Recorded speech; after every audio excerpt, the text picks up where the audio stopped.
Ketemu lagi dengan saya Stanley Sutrisno di Stanley Sutrisno Channel dalam serial 5R, 5S atau 6S.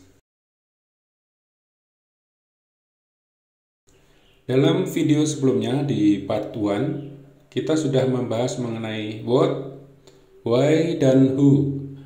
Kali ini kita akan membahas mengenai when, where, dan how much. Selamat mengikuti. Kapan 6S perlu diterapkan? Kondisi-kondisi atau indikasi seperti apa yang membuat kita perlu mempertimbangkan untuk menerapkan 6S? Nah, pertama adalah jika produktivitas rendah atau mulai menurun dikarenakan faktor etos kerja atau semangat kerja karyawan yang rendah, dikarenakan lingkungan kerja yang kurang mendukung, kurang bagus, kurang bersih dan sebagainya.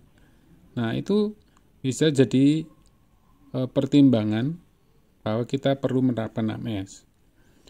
Demikian juga kalau produktivitas itu menurun atau rendah dikarenakan pergerakan orang, ya, pergerakan orang termasuk pergerakan barang itu tidak lancar, ya. Sehingga arus barang, arus material tidak lancar. Nah, maka di sini perlu dipertimbangkan untuk menerapkan 6S atau bisa jadi alasan untuk perlu menerapkan 6S. Yang kedua, bila banyak produk cacat, downgrade, atau produk berkualitas rendah semakin meningkat dikarenakan kotoran, debu atau kontaminasi dan sebagainya, maka perlu juga dipertimbangkan untuk menerapkan 6S. Juga bila karyawan itu malas-malesan karena lingkungan kerja yang panas atau kotor, tidak nyaman dan sebagainya, sehingga karyawan cenderung malas untuk berada di tempat kerja karena lingkungan yang panas. Nah, maka ini akan cenderung mengakibatkan kualitas produk rendah atau downgrade. Yang ketiga, jika sering terjadi keterlambatan pengiriman ataupun kesalahan pengiriman barang, nah maka penerapan 6S atau 5S bisa dipertimbangkan untuk mengatasi permasalahan tersebut. Kemudian yang keempat, jika tingkat absensi karyawan itu tinggi atau semakin tinggi, karyawan sering izin, termasuk juga bila employee retention itu rendah atau karyawan itu cenderung tidak betah kerja atau turnover karyawan tinggi, dan itu disebabkan karena lingkungan kerja yang tidak nyaman, kotor dan sebagainya, maka di situ perlu dipertimbangkan untuk menerapkan 6S. Juga bila karyawan itu sulit untuk diajak merawat kebersihan lingkungan kerja, nah maka di situ perlu diterapkan 6S secara tepat. Ya, bagaimana nanti bisa mengatasi keengganan karyawan atau bisa meningkatkan kepedulian karyawan terhadap kebersihan lingkungan kerja. Seperti itu. Kemudian yang kelima, bila tingkat kecelakaan kerja itu tinggi atau semakin meningkat dan bahkan sering terjadi kebakaran, termasuk pula jika sering terjadi kehilangan barang atau peralatan kerja, maka di sana bisa dipertimbangkan untuk menerapkan 6S. Kalau penyebabnya memang yang terkait dengan 6S, gitu. Misalnya pengaturan barang atau pengaturan peralatan kerja yang amburadul atau yang tidak baik seperti itu, sehingga susah adanya kontrol terhadap peralatan kerja maupun persediaan barang. Nah, itu maka di sana perlu dipertimbangkan untuk menerapkan 6S. 6S bisa mengatasi permasalahan itu.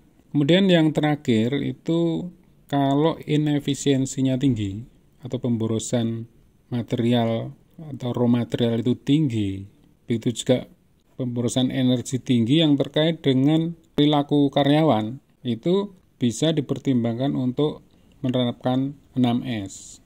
Atau biasanya hal-hal seperti itu yang dikarenakan faktor manusia, itu bisa diatasi dengan penerapan 6S yang baik. Nah itu tadi ya, kapan 6S perlu diterapkan atau kondisi-kondisi seperti apa, indikator-indikator seperti apa yang bisa menjadi pertimbangan untuk menerapkan 6S secara efektif dan efisien. Selanjutnya, di mana 6S bisa diterapkan? Pada intinya, 6S itu bisa diterapkan di semua bagian, baik itu di bagian produksi, bagian gudang, entah itu gudang raw material, gudang chemical, gudang finished good, juga gudang spare part. 6S juga sangat cocok diterapkan di ruang maintenance, workshop, maupun di office atau bagian administrasi. Termasuk juga di dormitory, bahkan di toilet ya. Karena kebersihan toilet itu juga mencerminkan bagaimana kebersihan perusahaan pada umumnya, seperti itu. Sekali lagi saya ingin tekankan bahwa 6S bisa diterapkan di seluruh bagian di perusahaan, tergantung skala prioritasnya mana yang mau diatasi dulu, mau diterapkan dulu 6S yang kira-kira nanti akan berdampak secara signifikan terhadap peningkatan produktivitas perusahaan, employee retention, dan juga safety. Sekarang dari sisi how much. Di sini berbicara mengenai kira-kira berapa sih biaya untuk implementasi 6S supaya benar-benar bisa efektif. Biaya implementasi 6S akan sangat tergantung pada bagaimana organisasi 6S itu nanti dijalankan di perusahaan, kemudian sistemnya juga seperti apa, apakah ada reward dan punishment dan sebagainya. Kemudian juga bagaimana orang-orang yang terlibat dalam implementasi 6S itu menjalankan 6S. Itu akan sangat mempengaruhi besar kecilnya biaya 6S.